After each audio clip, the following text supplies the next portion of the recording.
నమస్కారం.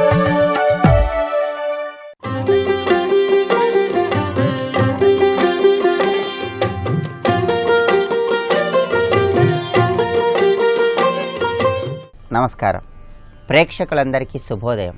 ఈనాటి శుభయోగం శీర్షికన చైత్ర శుద్ధ చతుర్దశి తిథి సందర్భంగా ఈరోజు ఎటువంటి విధి విధానాలను పాటించాలో, తద్వారా ఎలాంటి ప్రయోజనాలు సిద్ధింపజేసుకోవచ్చో పరిశీలిద్దాం. చైత్ర మాసంలో వచ్చే శుద్ధ చతుర్దశి తిథి నాడు నరసింహస్వామి వారిని ఆరాధన చేయటం ద్వారా నరసింహస్వామి వారి అనుగ్రహానికి సులభంగా పాత్రులు కావచ్చని స్మృతి కౌస్తుభం అనే గ్రంథంలో ప్రామాణికంగా వివరించడం జరిగింది. ఈరోజు ఎవరైనా సరే నృసింహ డోలోత్సవాన్ని నిర్వహించినట్లయితే అన్ని రకాలైనటువంటి అనారోగ్య సమస్యల తీవ్రతను తగ్గింపజేసుకొని ఆధ్యాత్మిక, ఆది దైవిక, ఆది భౌతిక అనే 3 రకాలైన తాపాల వల్ల కలిగే అనారోగ్య సమస్యలను పరిపూర్ణంగా తొలగింపజేసుకొని ఆరోగ్యపరంగా విశేషమైన శుభ ఫలితాలను పొందవచ్చు.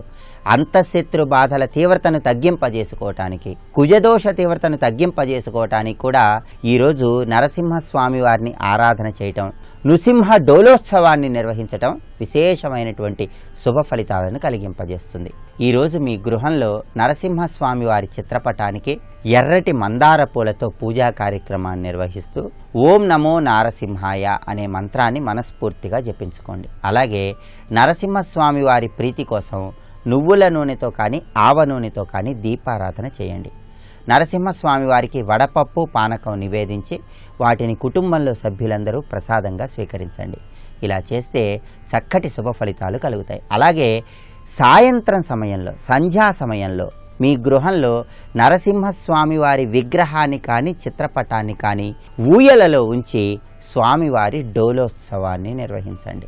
అలా నరసింహస్వామి వారికి ఈరోజు ఊయల సేవ చేసినట్లయితే స్వామి విశేషమైనటువంటి అనుగ్రహానికి పాత్రలు కావచ్చని కూడా స్మృతి కౌస్తుభంలో మనకు వివరించడం జరిగింది. అలాగే నరసింహస్వామి వారు అనేక రూపాలలో భక్తులందరినీ అనుగ్రహిస్తూ ఉంటారు. విదారణ నరసింహ రూపం, స్థౌనక నరసింహ రూపం, ప్రహ్లాద వరదన్, ఇలా అనేక రూపాలలో నరసింహస్వామి వారు భక్తులందరినీ అనుగ్రహిస్తూ ఉంటారు. ఏ రూపంలో ఉన్నటువంటి నరసింహస్వామి వారి చిత్రపటానైనా సరే తీసుకుని స్వామివారికి ఎర్రటి పుష్పాలు, కుంకుమ కలిపినటువంటి అక్షింతలతో పూజా కార్యక్రమాన్ని నిర్వహించండి.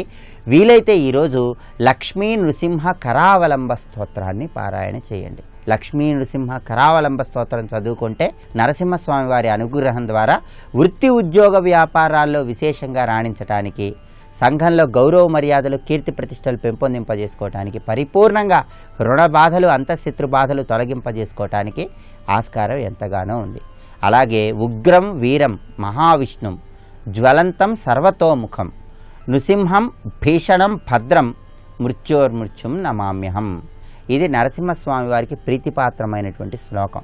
ఈ శ్లోకాన్ని చదువుకుంటూ నరసింహస్వామి వారిని ఆరాధన చేయండి. వీలైతే ఈరోజు నరసింహస్వామి వారి ఆలయానికి వెళ్ళి ఆలయ ప్రాంగణంలో నువ్వుల నూనెతో ఒక దీపాన్ని వెలిగించండి. నరసింహస్వామి వారి ఆలయంలో ప్రదక్షిణలు చేస్తూ స్వామివారిని స్మరించుకోండి. ఇలా ప్రత్యేకమైన విధి విధానాలతో నరసింహస్వామి వారిని పూజించటం, స్వామివారి విగ్రహాన్ని కానీ చిత్రపటాన్ని కానీ ఊయలలో వేసి డోలోత్సవాన్ని నిర్వహించటం ద్వారా చైత్ర శుద్ధ చతుర్దశి తిథి నాడు పరిపూర్ణమైనటువంటి శుభ ఫలితాలను పొందవచ్చు. అలాగే ఈరోజు ఎవరైతే ఈశ్వరుడికి ఆలయంలో కానీ గృహంలో కానీ దవనం సమర్పిస్తారో వాళ్ళు 1 సంవత్సరం పాటు ఈశ్వరుడిని పూజించినటువంటి ఫలితం కలుగుతుందని కూడా స్మృతి కౌస్తుభం అనే గ్రంథంలో వివరించడం జరిగింది. రేపటి శుభయోగం శీర్షికన మహా చైత్రి సందర్భంగా ఎటువంటి విధి విధానాలను పాటించాలో, తద్వారా ఎలాంటి ప్రయోజనాలను సిద్ధింపజేసుకోవచ్చో పరిశీలిద్దాం.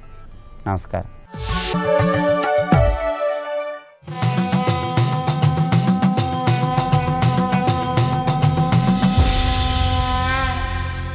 శతక సాహితీ సరస్వతికి నమస్కారం.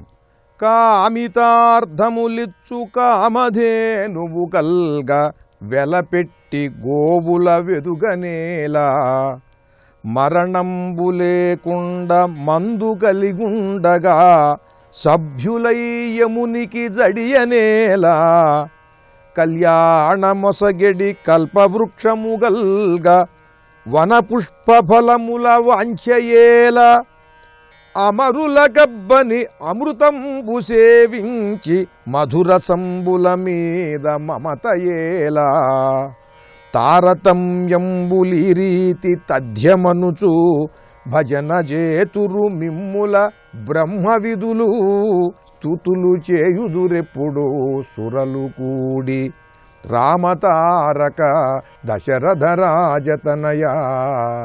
ఓ శ్రీరామచంద్ర ప్రభు, ఈ భక్తులకు నీ యొక్క నామ మహిమను ఎంత వివరించినా కూడా నాకు తనివి తీరటం లేదయ్యా. కామితార్థములిచ్చు కామధేనువు కల్గ వెలపెట్టి గోవుల వెతుకనేలా. మీ ఇంట్లోనే, మీ గొడ్లపాకలోనే ఒక గోవు ఉన్నది.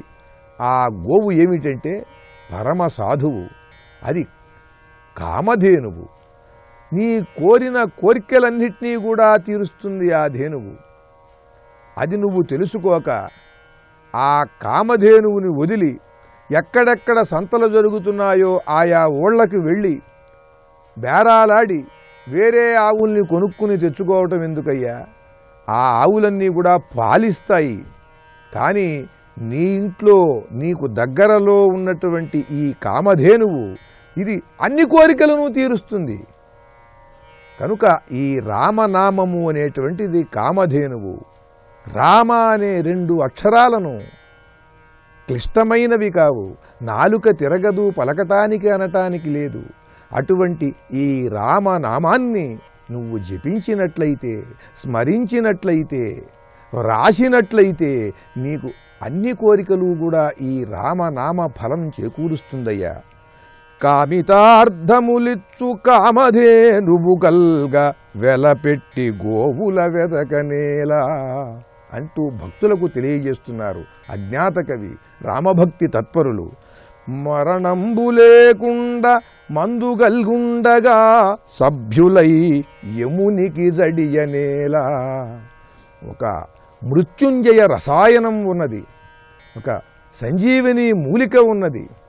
ఈ మృత్యుంజయ రసాయనాన్ని సేవించినట్లయితే మరణం అనేటువంటిది లేదు. ఈ సంజీవని మూలికని కనుక వాడినట్లయితే జీవనం నిరంతరము కూడా చైతన్యముగా ఉంటుంది తప్పితే ఈ జీవం ఈ దేహాన్ని వదిలి వెళ్ళిపోయే ప్రసక్తి ఉండదు. అలా 100 సంవత్సరాలు బ్రతకచ్చు. అలా బ్రతికినటువంటి వారున్నారు. కేవలం రామనామ పానము చేత 100 సంవత్సరాలు ఈ శరీరంతో ఉండి తర్వాత వారే వద్దనుకుని ఈ శరీరాన్ని విడిచి ఒక వస్త్రం విడిచినట్టుగా వెళ్ళిపోయిన వారున్నారు. అటువంటి మృత్యుంజయ రసాయనం రా ఈ శ్రీరామ నామామృతం. ఇది నీ చేతిలో ఉండగా మళ్ళీ ఆ మందుకి ఈ మందుకి వెడతావెందుకు? మరణంబు లేకుండా మందుగల్గుండగా సభ్యులై యమునికి జడియనేలా. ఆ యముడి చేత పీడింపబడేటువంటి వారందరూ కూడా మహాపాపులు వరుసగా బారులు తీరి నిలబడున్నారు ఈ భూమి మీద. ఆ యమలోకానికి సభ్యులై మీరు యముడికెందుకయ్యా జడియటం? భయపడాల్సిన అవసరమేమున్నది? కళ్యాణమొసగెడి కల్పవృక్షముగల్గా వనపుష్ప ఫలముల వాంఛయేల. పరమాద్భుతమైనటువంటి సుగంధభరితమైన పుష్పములను, అమృత మధురమైనటువంటి ఫలములను ప్రసాదించే కల్పవృక్షం ఉండగా ఎక్కడో రేగుపళ్ళు దొరుకుతాయి, ఎక్కడో నేరేడు పళ్ళు దొరుకుతాయని వాగుల వంక డొంకల వంక పరిగెత్తవలసిన అవసరమేమున్నది? అమరుల కబ్బని అమృతంబు సేవించి మధురసంబుల మీద మమతయేలా. దేవతలకి కూడా లభించనటువంటి ఈ రామామృతం నీకు లభించిన తరువాత నువ్వు తేనె కోసం అటూ ఇటూ తిరిగితే ప్రయోజనమేముందయ్యా? తారతమ్యంబులి రీతి తథ్యమనుచు భజన చేతురు మిమ్ముల బ్రహ్మవిధులు. ఈ విధంగా బ్రహ్మవేత్తలైనటువంటి వారు రామామృతానికి ఇతర దేవతల ఆరాధనకు గల తారతమ్యాన్ని వారు తరచి తరచి చూచి దీని గొప్పదనాన్ని తెలుసుకుని నిన్ను భజిస్తారు స్వామి. స్తుతులు సేజుదురెప్పుడు సురలు కూడి. దేవతలందరూ కూడా ఈ విధంగా నిన్ను స్తుతిస్తారు అంటూ ఆ శ్రీరామచంద్రుణ్ణి ప్రస్తుతిస్తూ రామనామం యొక్క గొప్పదనాన్ని దశ దిశలా చాటుతూ పరమాద్భుతమైన పద్యరచన చేసి గొప్ప శతకాన్ని మనకు అందించిన రామభక్తి తత్పరులు, అజ్ఞాత కవులు, కీర్తిని కూడా త్యజించినటువంటి త్యాగధనులు, మహాపురుషులు, వారి రామతారక శతకంలోని మరి ఒక పద్యం గురించి రేపు ఉదయం తెలుసుకుందాం. జై శ్రీరామ్.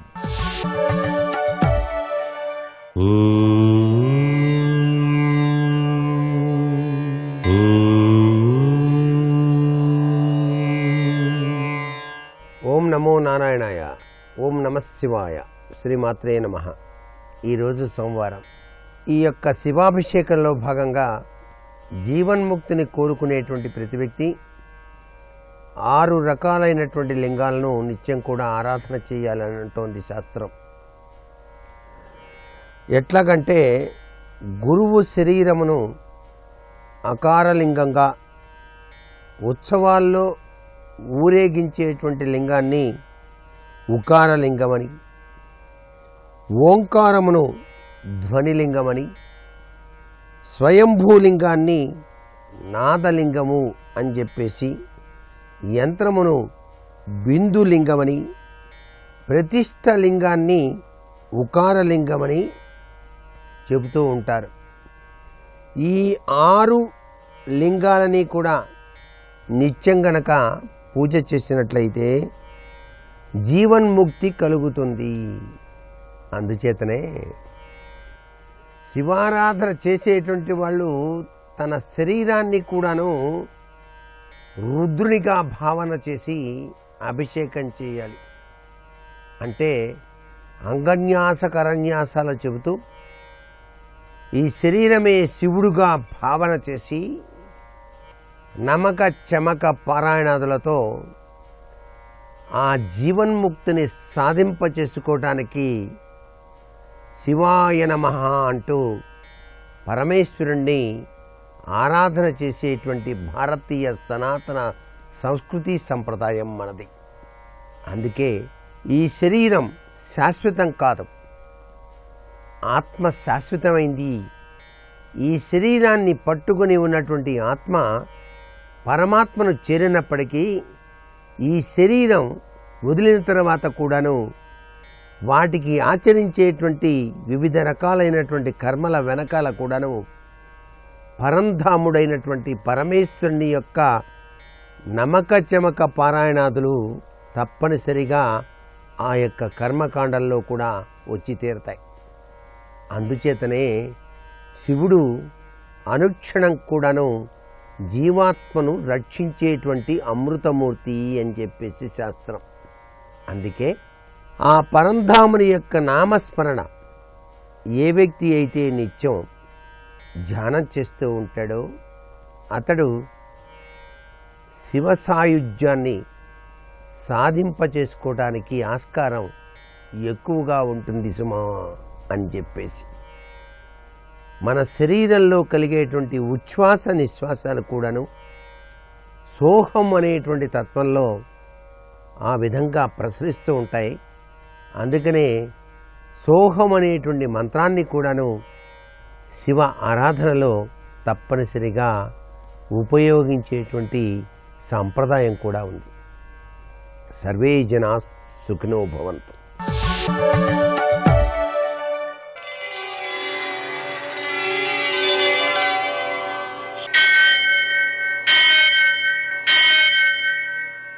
सहस्रशीर्षं देवं विश्वाक्षं विश्वशम्भुवं विश्वं नारायणं देवमक्षरं परमं पदं विश्वतः परमां नित्यं विश्वं नारायणगुं हरिं विश्वमेवेदं पुरुषस्तद्विश्वमुपजीवति पतिं विश्वस्यात्मेश्वरगुं शाश्वतगुं शिवमच्युतम् नारायणं महाज्ञेयं विश्वात्मानं परायणम्.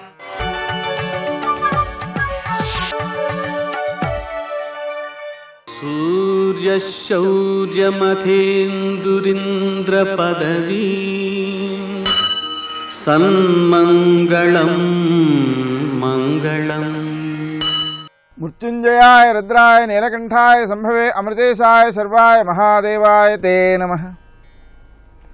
నేటి కాలమాన విశేషాలను గమనిద్దాం. స్వస్తి శ్రీ చాంద్రమాన హేవలంబనామ సంవత్సరం, ఉత్తరాయణం, వసంత ఋతువు, చైత్రమాసం, శుక్లపక్షం, సోమవారం.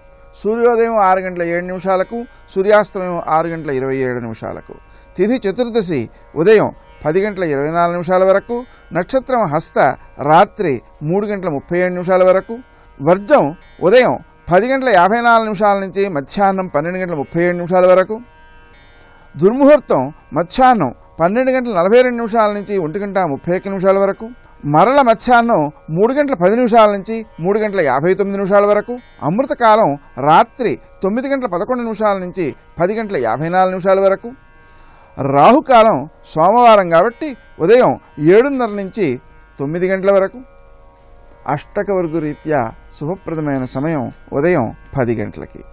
నేటి విశేషం నృసింహ డోలోత్సవం, విశ్వంభరావధూత దత్తావతారం, రౌచ్యక మన్వాది, పౌర్ణమి పూజ మొదలైనటువంటి విశేషమైన అంశాలు ఉన్నాయన్నమాట. నృసింహ డోలోత్సవం ద్వారా నృసింహస్వామిని ఊయలలో ఊపడం అన్నమాట. ఆ కార్యక్రమం మోక్షప్రదమవుతుంది అని శాస్త్రం చెప్తోంది. విశ్వంభరావధూత దత్తావతారం ఆ సందర్భంగా అవధూత స్వరూపుడైనటువంటి ఆ దత్తాత్రేయుడిని పూజ చేసుకోవడం ద్వారా విశ్వము నుండి మనము విజ్ఞానాన్ని పొందే నేర్పు లభిస్తుంది.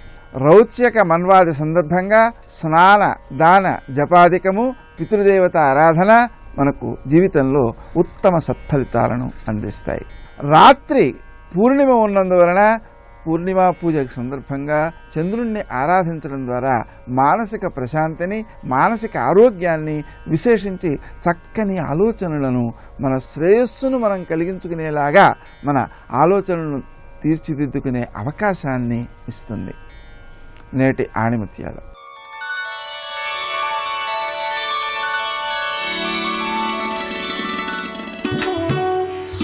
విజయానికైనా అపజయానికైనా మన ఆలోచనలు, మన పనులే కారణములు.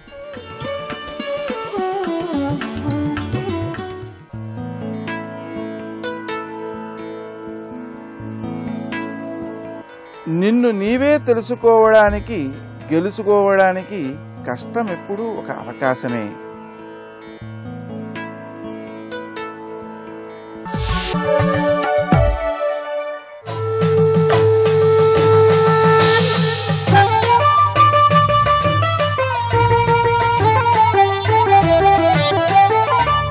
సత్యం అంటే కమిట్మెంట్, ఇది ప్రధానమైనది. నిబద్ధతయే సత్యం. మాటకి నిలబడడం అంటే కమిట్మెంట్ అండి. ఎంత గొప్ప విషయం ఇక్కడ. అది మొత్తం దీనిలో కనబడుతున్నదంతా నిబద్ధతే. మరేమైనా ఉన్నదా ఇక్కడ? తాను ఇచ్చిన మాటకు కట్టుబడ్డం, తాను ఒప్పుకున్న దానికి కట్టుబడ్డం. ఏ ప్రతిజ్ఞ పేపర్ మీద సంతకం పెట్టాడో చివరి వరకు దాని ఎందుకు కట్టుబడ్డాడు? సామాన్యం కాదా? ఆలోచించవలసిన అంశం ఇక్కడ. ఆ కట్టుబడి ఉన్నాడు గనక అతడు అనుజ్ఞ ఇస్తే వస్తానన్నాడు. వెంటనే నవ్వుకుంటున్నాడు దేవతలు. ఆయన పిలువైతే ఎక్కడ పిలుస్తాడు? అప్పుడు ధర్మదేవత అంటున్నాడు, ఆ రూపంలో నీ దగ్గరకు వచ్చింది నేనేనయ్యా అని చెప్పాడు ఇక్కడ. కనుక ఎవడైనా వీరబాహు సాక్షాత్ ధర్మదేవత ఆ స్వరూపంలో వచ్చాడు. లేకపోతే మామూలు వాడు రాగలడంటే అంత నిష్ట కలిగిన వాడి దగ్గరికి. ఏంటి ధర్మము, అమ్మవారి పాదాలపై భక్తి రెండూ ఉన్నటువంటి వాడు ఇక్కడ. ఎందుకంటే నేను అతనికి చెప్పకుండా వస్తే నాకు బ్రహ్మహత్య, సురాపాన, గోవధ, స్త్రీవధ దోషాలు వస్తాయా అన్నాడు ఇక్కడ. మళ్ళీ ధర్మశాస్త్ర పన్నాలే వర్ణిస్తున్నాడు. అప్పుడు ఒక్కసారి నవ్వి ఈయన అలా వచ్చాడని ధర్మదేవతను పరిచయం చేయగానే ధర్మదేవత పాదాలకు ఇన్నాళ్ళు నీకా నేను దాస్యం చేశాను అంటే ధర్మానికి దాస్యం చేశాను అనమాట అన్నాడు ఇక్కడ. ఎంత గొప్ప విషయం ఇక్కడ. అంటే ఏ ధర్మం తాను పట్టుకున్నాడో ఆ ధర్మమే పక్క నుండి పనిచేయించింది. ఇంకేం ఉండదండి ఇక్కడ. అద్భుతమైన అంశం ఇక్కడ. ధర్మ సాధన, ఆధ్యాత్మిక సాధన ప్రతికూలముల యందు కూడా నిలబడినప్పుడు కదా అది గమనించవలసినది. అనగానే చాలా సంతోషం. కానీ నేను ఇక్కడ ఉన్నాను, ఎప్పటికైనా సరే నా ప్రజలు అయోధ్య ప్రజలు. నేను వచ్చేటప్పుడు వాళ్ళు ఎంత ఏడ్చారో నాకు బాగా గుర్తుంది. కనుక ఇప్పుడు మీరు నాకు ఇస్తానన్న స్వర్గం, సుఖం కేవలం నేను అనుభవిస్తే ఎలా ఉంటుందయ్యా? నా అయోధ్యవాసులు కూడా మీరు స్వర్గం ఇస్తారంటే నేను తీసుకొస్తాను. అందరికీ ఎలాగిస్తారయ్యా? గొప్ప మాట ఇప్పుడు ఇంద్రుడు. బహూని పుణ్యపాపాన్ని తేషాం భిన్నాని వై నృపా. నీ హృదయం ఔదార్యం చాలా గొప్పది. దీన్ని హార్ట్ ఎన్లార్జ్మెంట్ అంటారు. అరే నీ పుణ్యానికి నీకు ఇస్తామన్నావు, మొత్తం నీ రాజ్యంలో ఉన్నవారు ఒక్కొక్కరికి ఒక్కొక్క రకం ఉందయ్యా అంటే నా పుణ్యం అందరికి పంచుతానన్నాడు. వెంటనే ఒక పని చేయి, ముందు నీ పిల్లాడికి రాజ్యం మీద అభిషేకించే, నీ దేశంలో వైరాగ్యం కలిగిన వాడు ఎవడైతే ఉన్నాడో వాడికి మేము తప్పకుండా ఇస్తాం. పుణ్యం ఉండాలి లేకపోయినా నీ పుణ్యం బట్టి వాళ్ళకి ఇస్తాం. చూడండి ఎంత గొప్ప మాట. వాళ్ళని పిలువ అన్నాడు. ఇప్పుడు బాగుంది ఇక్కడ. వెంటనే మహానుభావుడు తిన్నగా వెళ్ళి తన యొక్క పుత్రుణ్ణి పట్టాభిషిక్తుని చేశాడు. రాజ్యేభిషిచ్యతనయం రోహితాక్షం మహామన. ఈయన కూడా స్వర్గం తీసుకెళ్ళిపోవచ్చుగా. లేదు, రాజకృత్యం ధర్మ ప్రతిష్టాపనతో రాజ్య పాలన చేసి బాధ్యత నిర్వహించే కబుర్లు ఇవన్నీ కూడా. అంతేగాని ఎస్కేపిజం కాదండి, ఇది తెలుసుకోవాల్సింది ఇక్కడ. అందుకే అయోధ్యాక్షే పురీ రమ్యే హృష్టపుష్ట జనాన్వితే. హృష్ట పుష్ట జనాన్వితే. హృష్టి పుష్టి రెండు ఉండాలట. పుష్టి శరీరానికి సంబంధించింది, హృష్టి మనస్సుకు సంబంధించింది. అంటే ఆనందము సౌఖ్యము, శరీరానికి ఆరోగ్యము మొదలైన సుఖములు, మనస్సుకు సంతోషము తృప్తి మొదలైన లక్షణములతో మొత్తం అయోధ్యవాసులు క్షేమంగా ఉంటే వారిని పాలించడానికై మహానుభావుడైనటువంటి రోహితుణ్ణి పట్టాభిషేకం చేసి తాను స్వర్గానికి సిద్ధమన్నాడు భార్యతో సహా. అక్కడ ఉన్నటువంటి వాళ్ళు ఏ సంసారేషు నిర్విణ్ణా తే ధురం స్వసుతేషు అయ్య. గొప్ప మాట అన్నాడు. సంసారముల యందు ఎవడు నిర్విణ్ణుడై ఉన్నాడో అంటే స్పృహ లేని వాడై ఉన్నాడో, అది ఇక్కడ. అంటే వాటిపై ఆసక్తి లేదు, వాడు నిందించడము లేదు, గ్రహించడము లేదు. హేయోపాదేయ వర్జిత. ఇది అబ్బాయి ఇది అసహ్యం అండి అంటే అసహ్యం అనే భావం కూడా ఉండకూడదు, తెలుసుకోండి. లేదు చాలా బాగుందండి ఆ భావము ఉండకూడదు, హేయము ఉండకూడదు, ఉపాధేయము ఉండకూడదు. ఇది గ్రహించవలసిన అంశం ఇక్కడ. అది తక్కువదని భావం ఉంటే మమ వచ్చింది. అది అసహ్యం అంటే అదొక భావం ఏర్పడింది, దాని అస్తిత్వం నమ్ముతున్నట్టు. మిథ్యైన దాని గురించి హేయం ఏంటి, ఉపాధేయం ఏంటి, ఇది ఆలోచించవలసింది ఇక్కడ, గ్రహించవలసింది. ఆ భావం కలిగినటువంటి వాళ్ళ నిర్విణ్ణులైన వారిని ఎంపిక చేశారు. వాళ్ళు ఎక్కువ మంది ఏం లేరులేండి, బాధ లేదు. వీళ్ళందరూ స్వర్గానికి చేరారు, మిగిలిన వాళ్ళు ఇహలోకంలో సుఖాలను అనుభవిస్తూ ఉన్నారయ్యా. ఇది జరిగినటువంటి అత్యద్భుతమైన హరిశ్చంద్రోపాఖ్యానము అని చెప్తూ ఎత్తతే సర్వమాఖ్యాతం హరిశ్చంద్రస్య చేష్టితం. ఇక్కడ ఒక అత్యద్భుతమైన అంశం చెప్తున్నాడు. ఎవరైతే ఈ కథని శ్రద్ధగా వింటారో ఆది నుంచి చివరి వరకు వారికి శృణోతి చ దుఃఖార్త స సుఖం లభతే అన్వహం. ఒకవేళ దుఃఖంలో ఉన్నవాడు కానీ హరిశ్చంద్ర కథని వింటే వాడి ఆర్తిపోయి తొందరగా సుఖం లభిస్తుంది, శాశ్వతంగా ఉంటుంది. అంతేకాదు స్వర్గార్థి ప్రాప్నుయాత్ స్వర్గం. నిజంగా స్వర్గాదులు కావాలంటే ఈ కథాశ్రవణం వల్ల లభిస్తుంది. సుతార్థి సుతమాప్నుయాత్. సంతానం కావలసిన వాళ్ళకి సంతానం లభిస్తుంది. అలాగే వివాహం కాని వారికి వివాహం జరుగుతుంది. భార్యార్థి ప్రాప్నుయాత్ భార్యాం, రాజ్యార్థి రాజ్యమాప్నుయాత్. ఈ ఫలసిద్ధులకి ఏముందండి, అలా పెడతారు అనొద్దండి. ఎందుకు పెడతారంటే ఆకర్షణ కోసం అన్నాడు. మనల్ని ఆకర్షించాల్సిన అవసరం ఋషులకి ఏముందండి ఇక్కడ. తప్పకుండా ఇలాంటి కథలకి మహిమ ఉంటుంది. ఎందుకంటే పుణ్యశ్లోకుల చరిత్ర అంటారు దీన్ని, తెలుసుకోండి. ఇక్కడ అవతార పురుషుల చరిత్ర ఒకటి, పుణ్యశ్లోకుల చరిత్ర ఒకటి, రెండు రకాలుగా ఉంటాయి ఉత్తముల కథలు. రామకృష్ణాది కథలు అవతారమూర్తుల చరిత్రలు. పుణ్యశ్లోకుల చరిత్రలు అంటే ఈ మహానుభావుడు మాంధాత్రి చక్రవర్తి, ముచుకుందుడు, నలచక్రవర్తి వీళ్ళందరివి పుణ్యశ్లోకుల కథలు అంటారు. ఇది తెలుసుకోండి. పుణ్యశ్లోకులు అంటే అర్థం ఏంటి? పుణ్యశ్లోకులు, శ్లోకం అంటే పొగడ్త. ఎవరిని పొగిడితే మనం పవిత్రులమవుతామో వారిని పుణ్యశ్లోకులు అంటారు. ఇది తెలుసుకోవాలి ఇక్కడ. పుణ్యశ్రవణ కీర్తన ఇక్కడ వినట్టుంది కదా. ఎవరి గురించి విని కీర్తిస్తే మనం పవిత్రులమవుతామో వాడు నారాయణుడు, పుణ్యశ్రవణ కీర్తనుడు. పొగడదగిన గుణములు ఎవరికైతే ఉన్నాయో ఉత్తముడు, వాడి చరిత్ర ఒక్కసారి చెప్పను. ఆహా అంటే ఎందుకంటే పవిత్రత, పుణ్యము, ధర్మ గుణములు దేవతా స్వరూపాలు. అది రహస్యం. ఎందుకు చెప్తారు ఫలశ్రుతి అనేది కూడా మనం తెలుసుకోవాలి కదా. ఇవి దేవతా స్వరూపాలు. అందుకే ఇలాంటి ధర్మ గుణములు అయితే ఎవరి దగ్గర ఉన్నాయో వాళ్ళ గురించి చెప్తే దేవత అంటే ఏమిటండి ఇక్కడ? అనంత కళ్యాణ గుణమయమే దేవత అని ఉపాసన చేస్తున్నాం. అలాంటి కళ్యాణ గుణములు కొన్ని కలిగినప్పుడు వీళ్ళు దైవీ లక్షణం ఉన్నట్టేగా. అది గ్రహించవలసిన అవసరం ఇక్కడ. అటువంటప్పుడు ఆ మహానుభావుడి చరిత్ర కూడా దైవకథ అంత పవిత్రమైనదే. అందుకే ఇవన్నీ కూడా వేదములందు ఈ కథలు చెప్పబడ్డాయి కొన్ని సంకేతార్థాలతో. అవి చదువుకుంటే పుణ్యాలు లభిస్తున్నాయి. మరి అదే పురాణాలు చెప్తే ఎందుకు రాదు పుణ్యం? అంటే ఆ కథల్లో ఈ ధర్మ విషయముల ప్రస్తావన చెప్పబడుతుంది కనుక, దేవతల యొక్క ప్రస్తావన ఉంది కనుక అది విని దేవతలు సంతోషిస్తూ ఉంటారు. దేవతలు అంతా ప్రతిదీ వింటారండి. ఎక్కడ కూర్చునండి? మన కోసం స్వర్గం నుంచి వస్తారా? లేదు, నీ ఇంద్రియాల్లో కూర్చున్నారు వాళ్ళందరూ, తెలుసా నీకు? కనుక నువ్వు మంచి పని చేస్తుంటే నీ ఇంద్రియాదేవతే శభాష్ అంటుంది. అది ఇక్కడ. నువ్వు సరస్వతి స్తోత్రం చదివేవనుకో నీ వాగ్దేవత బలి పనిచేసేవారు అంటుంది. నువ్వు తిట్టేవనుకో వాగ్దేవత చిచి అంటుంది. అయిపోయింది ఆ వాక్. కానీ ఈ దేవతలు ఎక్కడ కూర్చోలేదు, ఇంద్రియాల్లోనూ కూర్చున్నారు. ఇది గ్రహించగలిగితే ఆ దేవతలే సంతోషిస్తారు ఇక్కడ. వాళ్ళని ఇంద్రియ పుష్టి ఇస్తారు. ఇది గ్రహించగలిగితే చాలు. అందుకు పుణ్యకథలు వినాలి వినాలి వినాలి. అందులో ఈ రోజుల్లో ఇంకా ప్రధానం. ఎందుకంటే నిజంగా వేదముల్లో చెప్పినవి ఆ స్వరాలు తెలియవు, యజ్ఞాలు తెలియదు, యాగాలు తెలియవు. కనీసం కథాయజ్ఞం ఒక్కటి చేసుకున్నా చాలు ఇక్కడ. అందుకే శ్రద్ధగా ఈ కథ వింటే ఇన్ని ఫలితమని చెప్పారు. అంతేకాదు ఇందులో హరిశ్చంద్రోపాఖ్యాన వెనకాలంతా ఒక జ్యోతిర్లక్షణం కనబడుతోంది, ప్రకృతి యొక్క రహస్యములు ఉన్నాయి, అలాగే యజ్ఞ సంకేతాలు చాలా దాగి ఉన్నాయి. ఇందులో వరుణయాగ సందర్భం, వరుణుడు రావడం, ఇవన్నీ చిన్న విషయములు కావు. అక్కడ ప్రస్తావించబడ్డ దేవతలు, అందులో పేర్కొన్న ఋషులు, కనుక ఋషులు దేవతలు వాళ్ళ ప్రస్తావన ఇన్ని జరిగినటువంటి ఈ ఘట్టంలో ఉదాత్తమైన చరిత్ర చూసారా.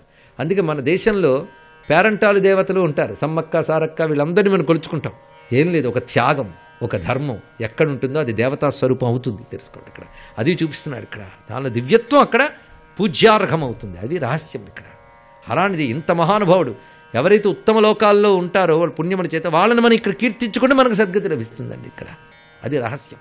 అందుకే ఈ కథ అంతా చెప్పి వ్యాసుడు జనమేజయునికి ఇంత అందమైన ఫలస్థితి చెప్తే అయిపోయింది కదండి కథ, ఇంక వెళ్ళిపోవచ్చు అనలేదు జనమేజయుడు. అని ఏమన్నాడంటే, ఇంకా చెప్పండి, నాకు ఒక దగ్గర ఆగిపోయింది మనస్సు, కథ అంతా విన్నాను కనుక ఇప్పుడు మీరు కథ పూర్తయింది అన్నారు కనుక ఇప్పుడు అడుగుతున్నాను, అడగచ్చా అని అడిగాడు. చూడండి, అతని మధ్యలో అదేంటో చెప్తారా అనకుండా ఈయనకి తర్వాత ఏం జరిగిందని ఉత్సుకతతో మొత్తం విన్నాడు. సస్పెన్స్ థ్రిల్లర్ అంతా అయిపోయింది. ఇప్పుడు అడుగుతున్నాడు. విచిత్రం ఇది మాఖ్యానం హరిశ్చంద్రస్య కీర్తితం. అద్భుతంగా ఉంది హరిశ్చంద్రుని యొక్క కీర్తన. అయితే నాకు శతాక్షిని స్మరించాడు అని నువ్వు అన్నావు కదా, శతాక్షి పాద భక్తస్య, దీన్ని బట్టి అతను శతాక్షి రూపంగా అమ్మవారిని ఉపాసన చేస్తున్నాడు జీవితంలో ప్రధానంగా. అసలు శతాక్షి సా కుతో జాత దేవి భగవతి శివ, ఆ శివ అయిన పరదేవతకి శతాక్షి అని పేరు ఎందుకు వచ్చిందో చెప్పు అంటే, భలే ప్రశ్న వేసేవయ్యా నువ్వు, అదృష్టవంతుడివి. అమ్మవారి కథ చెప్పు అని అడిగేవే, అది తరించే యోగం ఉన్నవాడి ప్రశ్న వేస్తాడు. గొప్పగా వేశాడు ఇక్కడ. పైగా అమ్మవారి కథ ఎలాంటిదంటే, పదే పదే అశ్వమేధస్య ఫలమక్షయ్యమస్నుతే. అమ్మవారి కథ పదం పదం కూడా మనకు అనేక యజ్ఞములు చేసిన ఫలితాన్ని ఇస్తుంది. పదం పదం అంటే దానికి రెండు అర్థాలు ఉన్నాయి. పదం అంటే మాట, పదం అంటే నడక. అమ్మవారిని గురించి వినేటప్పుడు ఆ కథలో ఒక్కొక్క పదం వింటామే, ఒక పదం చెవిలో పడితే ఒక యజ్ఞం చేసిన ఫలితం వస్తుంది, అదొక అర్థం. అంతేగా అమ్మవారి కథ వినడానికి మనం బయలుదేరినప్పుడు ఎన్ని అడుగులు వేసుకొస్తామో అన్ని యజ్ఞములు చేసిన ఫలితం ఉంది. ఇదొక రహస్యం చెప్పాడు ఇక్కడ. సర్వం శ్రీకృష్ణ చరణారవిందార్పణమస్తు. స్వస్తి.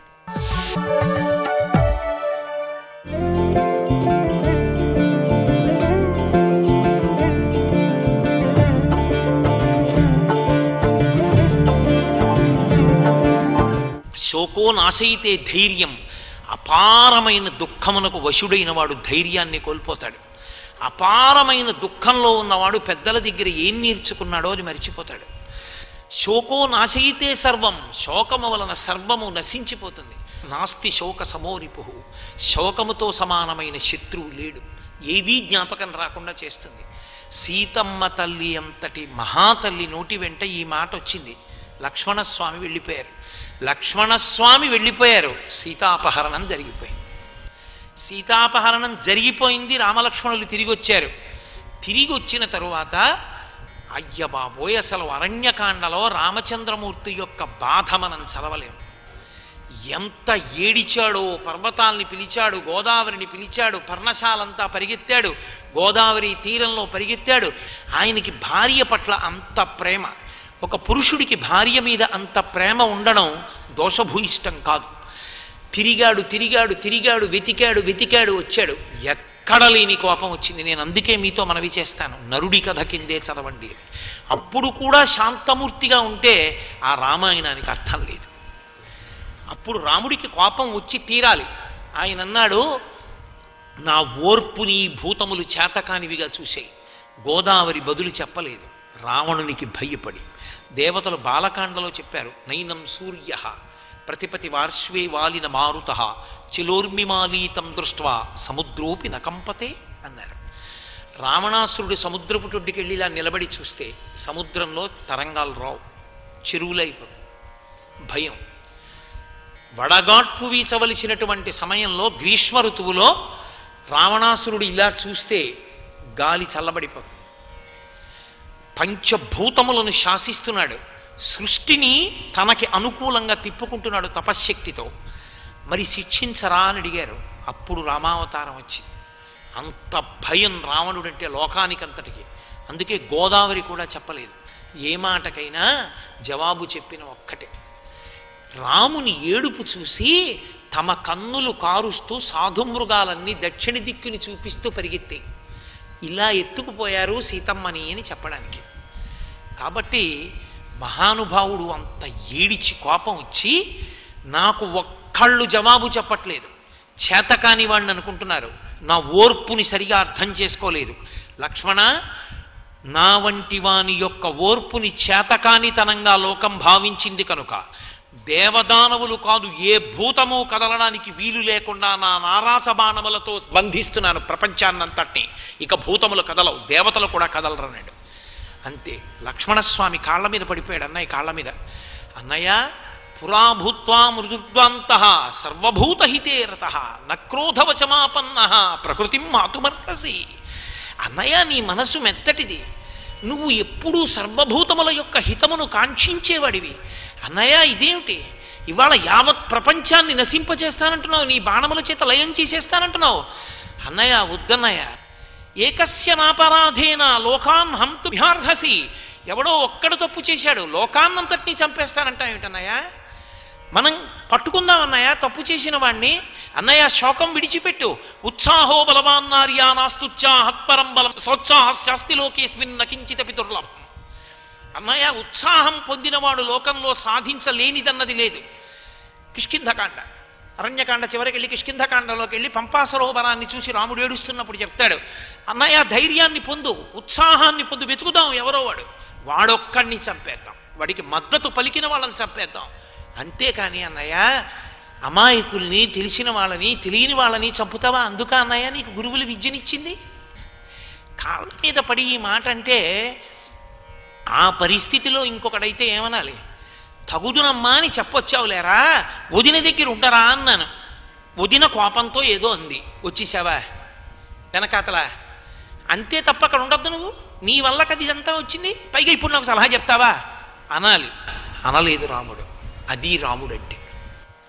మంచి మాట ఎవరు చెప్పినా వింటాడు, అందరినీ అడుగుతాడు, ఏం చేయమంటారంటూ ఉంటాడు, అన్నీ వింటాడు. అన్నీ విని ఏది ధర్మమో తాను చెప్పి అది చేస్తాడు. మహానుభావుడు యుద్ధకాండలో విభీషణుడు వచ్చి ఆశ్చర్యం అడిగాడు. అందరూ నిలబడ్డారు, ఒక్కొక్కరిని పిలిచి అడిగారు, ఒక్కొక్కరు చెప్పారు. విభీషణుడికి ఇవ్వద్దన్నారు, ఆ రావణాసురుడి పనుపని వచ్చాడన్నాడు, రావణాసురుడి తమ్ముడు అన్నారు, ఇన్ని చెప్పారు. ఆయన అన్నాడు, పూర్వం అరణ్యంలో చెట్టు మీద మగపక్షి ఆడపక్షి 2 పక్షులు ఉండేవి. ఆ 2 పక్షులలో ఒక బోయవాడు ఒకరోజు రాత్రి ఆహారం దొరక్క వెతికి గూటికి తిరిగొచ్చి ఆడుకుంటున్నటువంటి ఆ ఆడపక్షి మగపక్షులలో ఆడపక్షి మీద గురిపెట్టి బాణం వేసి కొట్టాడు. ఆ ఆడపక్షి కింద పడి చచ్చిపోయింది. మగపక్షి చూసి గిరికీలు తిరుగుతుండగానే దాని రెక్కలు లాగేసి కాల్చి తినేశాడు. అదే బోయవాడు ఒకనోడు అరణ్యంలోకి వస్తే విపరీతమైన వర్షం, ఓ చెట్టు కింద అలా కూర్చున్నాడు. కడుపులో ఆకలి, వాన, చలి, చీకటి, ఎక్కడికి వెళ్ళలేక ఒకనాడు 2 పక్షులు కలిసి వినోదిస్తుండగా ఆడపక్షిని తన బాణముల చేత కొట్టినటువంటి చెట్టు కిందకొచ్చి కూర్చున్నాడు. మగపక్షి చూసింది, అరే నా చెట్టు కిందకొచ్చి కూర్చున్నాడు కాబట్టి నాకు అతిథి, నా ఇంటికి వచ్చినవాడు. అతిథి తినకుండా వెళ్ళిపోతే అంతకన్నా అన్యాయమైన పాపం ఇంకోటి ఉండదు, కాబట్టి ఇతనికి నేను ఆహారం సమకూర్చాలనుకుంది ఆ పక్షి. అనుకుని అది గబగబా వెళ్ళి అగ్ని ఇలా ఒకదాన్ని ఒకటి ఘర్షణ చేస్తే అగ్నిహోత్రం పుట్టేటటువంటి రాళ్ళు పట్టుకొచ్చి వాడి దగ్గర పడేసింది. వాడి అగ్నిహోత్రాన్ని మెల్లిగా సృజించాడు. అగ్నిహోత్రం వెలుగుతోంది, ఒళ్ళు కాచుకున్నాడు, కానీ కడుపులో ఆకలి రగిలిపోతోంది. అతని దేహాన్ని రక్షించాను, కానీ అతని ఆకలి తీర్చాలి. ఇప్పుడు నేను ఎక్కడ తేను? మనిషి తినగలిగినంత అన్నం నా చిన్న నోటితో ఎక్కడ తెస్తానని మగపక్షి అందులో పడిపోయింది.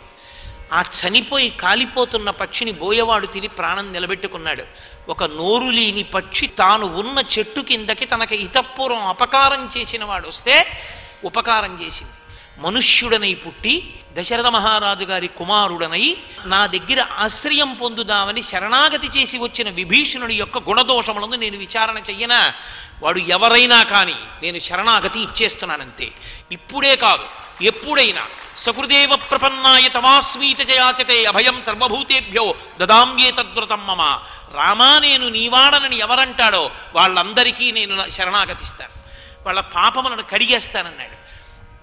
కాబట్టి లక్ష్మణస్వామి, అన్నయ్య ఉత్సాహాన్ని పొందు, ఉత్సాహము చేత ఏ కార్యాన్ని చెయ్యలేవంటే మహానుభావుడు వెంటనే సంతోషాన్ని పొంది మంచి మాట చెప్పావురా లక్ష్మణ, పద సీతమ్మని వెతుకుదాం అని బయలుదేరి వెళ్ళిపోయాడు తప్ప మాటకి ఎంత మార్చుకున్నాడో. అదే లక్ష్మణస్వామి మాట రాముడు వినకపోయినా, లక్ష్మణుడు ఆ మాట చెప్పకపోయినా రామాయణంలో అసలు ఈ లోకం యొక్క పరిస్థితి ఎలా ఉండేదో ఎవరు ఊహించలేరు. అంత శక్తివంతుడైన రాముడు మాట వినే లక్షణం ఉన్నవాడు కనుక లక్ష్మణస్వామి మాటలు విని ఉపశాంతి పొంది వెళ్ళిపోయాడు. సర్వం శ్రీ ఉమామహేశ్వర పరబ్రహ్మార్పణమస్తు. స్వస్తి.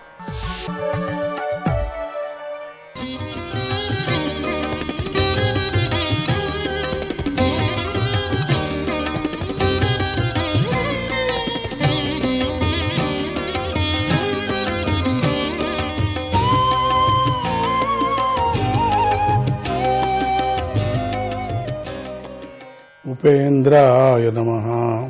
ఏనుగుకు మొసలికి పరస్పర యుద్ధం ప్రారంభమైంది. ఏనుగు బయట నుండి, మొసలి లోపల నుండి బలంగా లాక్కొస్తావుగాక. లోపలికి అది లాగుతుంది, ఇది బయటికి లాగుతుంది. ఇట్లనే ఆ జలమంతా అల్లకల్లోలం అయిపోయింది. ఇలా 1000 సంవత్సరాలు గడిచిపోయాయి.